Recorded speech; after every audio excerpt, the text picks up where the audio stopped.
We'll complete our symposium with an out-of-the-box innovative panel discussion led by Marco Zarbin and his four innovators, Ray Iezzi, Judy Kim, Stan Rizzo, and David Zag. This really is going to be out of the box because I've changed the rules a little bit. I've asked the speakers to come up and have a seat. Would that be okay with you guys?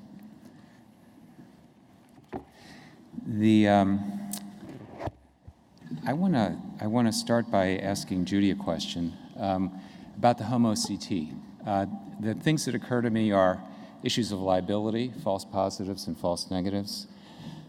And will that actually positively or negatively influence the number of patients that show up?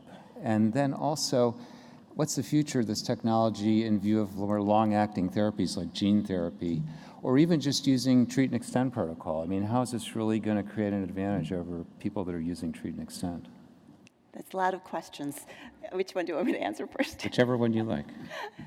So, first of all, as we heard from the artificial intelligence talk, there is a lot of liability issue that's going on about the artificial intelligence part. But I think as long as the algorithm is as good as the human beings or better, I think we're okay. If we look at, for instance, a CAT trial, there was about 71% agreement between the investigators and the reading center reading of the fluid detection, which meant 29% there was a disagreement. And of those, 95% was a missed opportunity to treat. In the published data with the NOAA algorithm, it was a greater than 90% agreement between the algorithm and the reading center, which is the gold standard. So I think, as far as the liability issue goes, it's still better than what humans can do. And then as far as treat and extend, I think this will allow us to treat and extend faster, because we will know after a certain number of treatments, we can monitor them on a daily basis if we want to and see when the fluid comes back. So we can get to that sweet spot sooner, as well as those who you've been treating for every 3 to 4 months, whatever your maximum extension is, you now have more confidence to extend them further out if you wanted to. Also, as you know, the AMD is a quite variable disease. Some people require monthly injections, about a third of our patients. And then 2/3 can be variable between 6 weeks to 16 weeks. And we will know with this Homo CT where each patient fall in that spectrum. Okay, in the interest of time, I want to move on and ask Dr. Gillies a question. And please, any of the panelists, free to speak up. Dr. Gillies, I was wondering, how is this biologically different from micropulse diode laser? It's a good question. You can't see visibly any reaction from either procedure, but if you look histologically, you will see a reaction to micropulse, which you will not see with PBM. So micropulse is still stimulating the RPE. It's still a bit of a mystery how photobiomodulation works, but you can assay for superoxide production in the retina and for mitochondrial respiration production of ATP. And we've done that in the animal model that I showed you. And you do find these effects. It does reduce superoxide production, and it does stimulate mitochondrial respiration, which produces more energy. But it's certainly a different mechanism.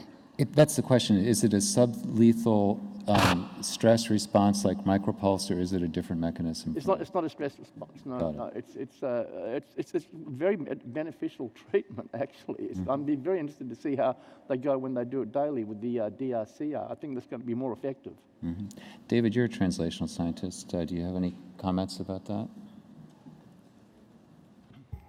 We can't hear you here. Excuse me. Yeah, I think it is.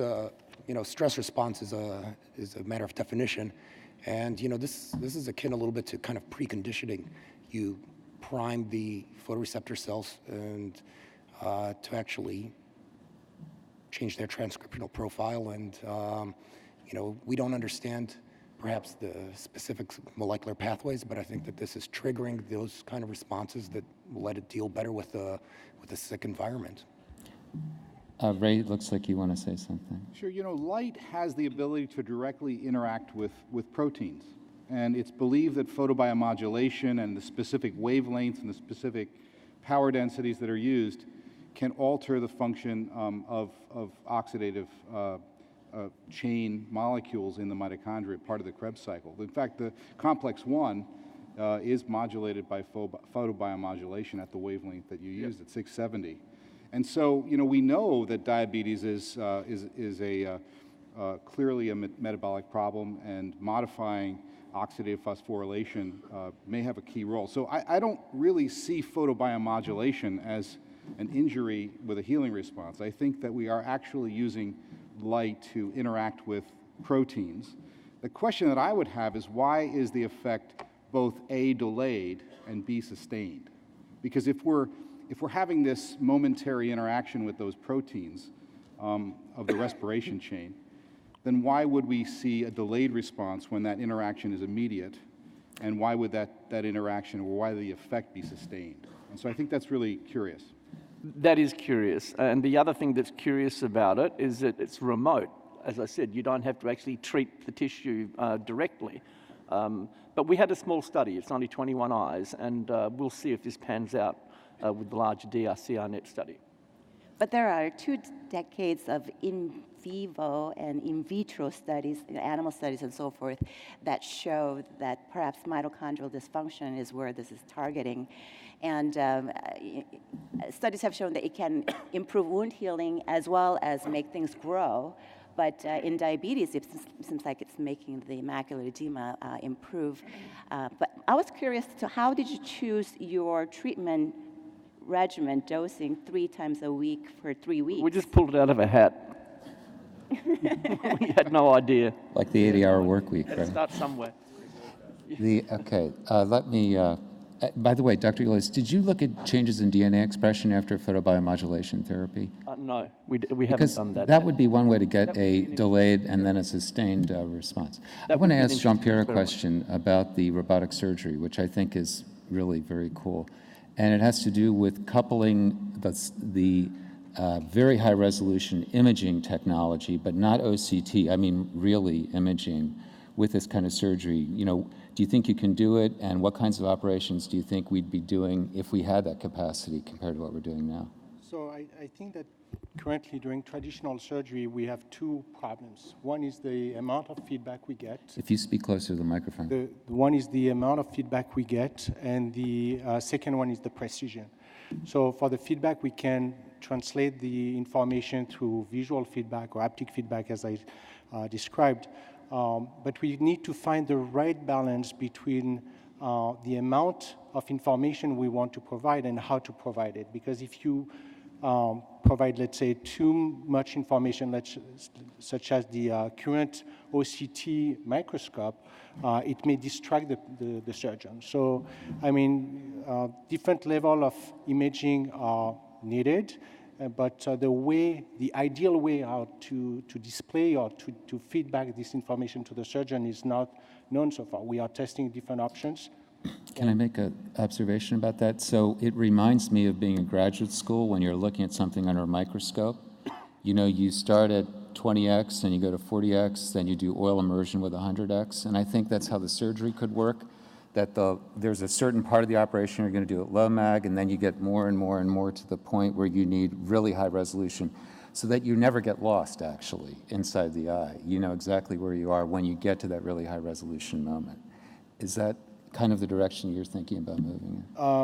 So yeah, I mean you're right. It's defining the exact information to provide and how to provide it is kind of tricky. So between the OCT, the information, the visual information from the microscope, and mixing this information, processing this information, providing into different type of feedback. As I said, I mean we are evaluating different options. But today, it's very difficult to find out what's the most meaningful information without distracting the surgeon or disrupting his flow. Right. Dr. Yetzi, do you have any comments about robotic surgery? I would think you would. Well, you know, JP, I think that's very interesting. Of course, as an engineer and thinking in terms of engineering approach or engineering methodology, the question is, are we going to discover what we can do with this technology or after it's already developed? Meaning, are we designing it for surgeries that we don't yet know how to do or haven't conceived of yet, or are we going to design it to do surgeries that we wish we could do, but we don't physically have the capacity right now? So it's a good question. I think that what we are working on at UCLA is two different platforms. One for fully automated cataract surgery, and I think that the technology is ready, and we can, in addition to the femtosecond laser, completely, fully automate the removal of the lens. For retina, it's different. I think that the surgeon will be still in charge. For subretinal injection, for instance, many surgeons can do it, but I think that the robotic assistants can really help us achieve better results. And as you say, there are probably new manipulation, new cannulation, new things we are not envisioning now because it's not possible to do it with our dexterity and the feedback we get today, which will possible in the future. So I think that robotic assistants can really help us today with what we are doing, but definitely it will help us even more for new manipulations. So that brings me to Donna Rizzo's talk, and fascinating idea. And one of the questions I have for you, Stano, is the sidedness of the amniotic membrane, and how do you keep track of it in the operating room and inside the eye?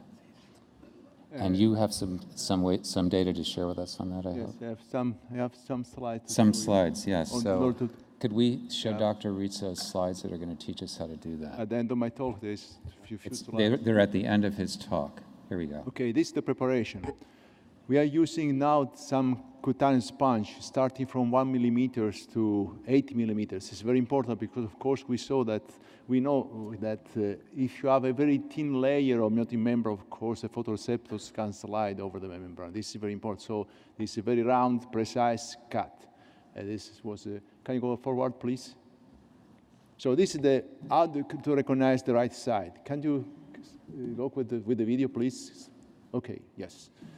You see, we have two forceps in the vitreous chamber. You see, in the side, the corneal layer remains adherent to the forceps. You see, I pass from a hand to another hand, try to push on the retina, but it was a complete adherent to the forceps. See, this is the corneal layer is adherent to the forceps. It's a tricky maneuver, of course, but anyway, sometimes it takes some minutes to.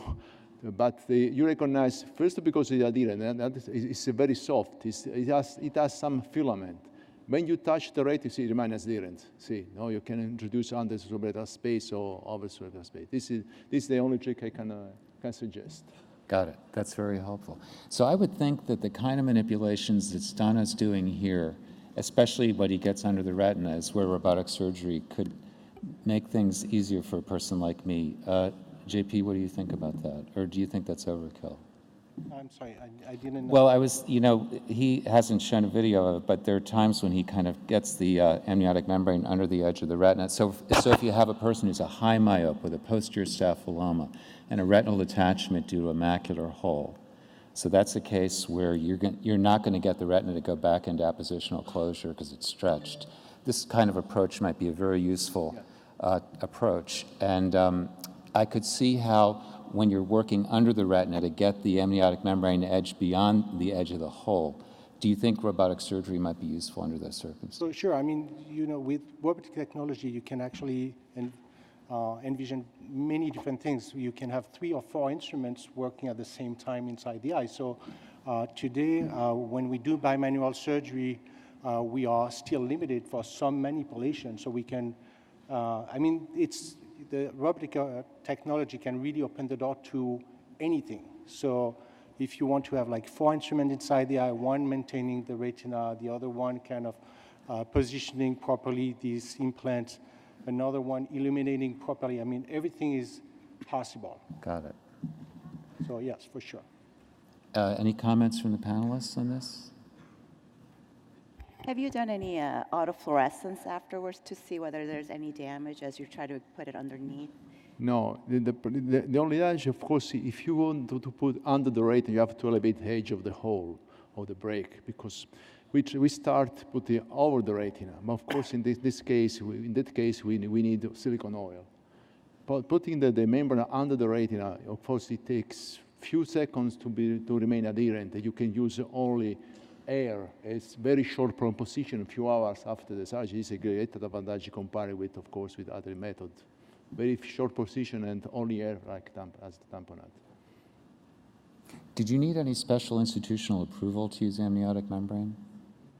In other words, did you have to, can you order this just the way you'd order a cornea for a cornea transplant, or? No, it's the same membrane we use for cornea. It's coming from tissue bank, because we don't have the cryo-preserved membrane in Europe. Okay, well, I want to end on time. I want to thank the panelists and the speakers for great presentations, and thank you all for your attention.